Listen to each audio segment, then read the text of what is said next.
Minimum, vous devez aller sur la vue du logement. Par exemple ici, BICA appartement, paramètres et sur la section séjour minimum. Ici, vous pouvez mettre tout d'abord votre séjour minimum annuel. Imaginons pour ce logement, il est de 4 nuits. Vous pourriez aussi vouloir mettre un séjour minimum annuel par jour de la semaine. Par exemple, accepter 2 nuits durant les jours de semaine. Ou bien cette même configuration, mais seulement pour une période donnée de temps. Imaginons par exemple sur le mois de septembre, avoir cette même configuration de 2 nuits minimum en semaine. Sans parler de jours de la semaine, vous pourriez aussi vouloir simplement avoir un séjour minimum saisonnier, c'est-à-dire, imaginons, sur la période des fêtes par exemple, avoir un séjour minimum de 7 nuits. Dans ce cas-là, tous les clients qui réserveront pour une entrée le 24, le 25 ou le 26 devront réserver pour minimum 7 nuits.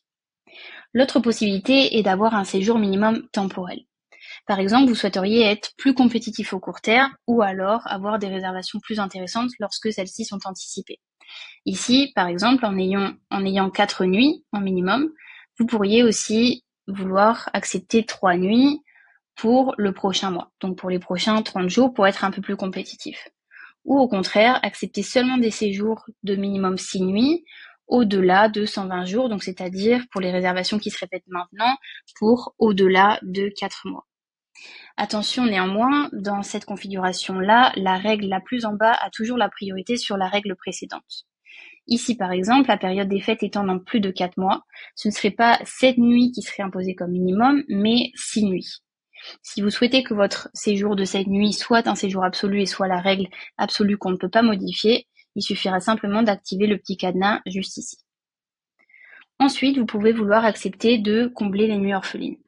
Par exemple, ici, mon minimum est de 4 nuits, mais je pourrais avoir par exemple une situation dans laquelle 3 nuits sont bloquées et donc non disponibles entre 2 réservations existantes et vouloir exceptionnellement les ouvrir à la réservation.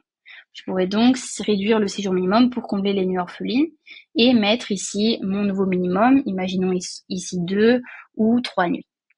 Veuillez vous référer à la vidéo pour configurer le remplissage des nuits orphelines de façon plus détaillée. Une fois que cela est fait, n'oubliez pas d'enregistrer les changements pour que toutes les informations soient sauvegardées et soient envoyées à votre PMS.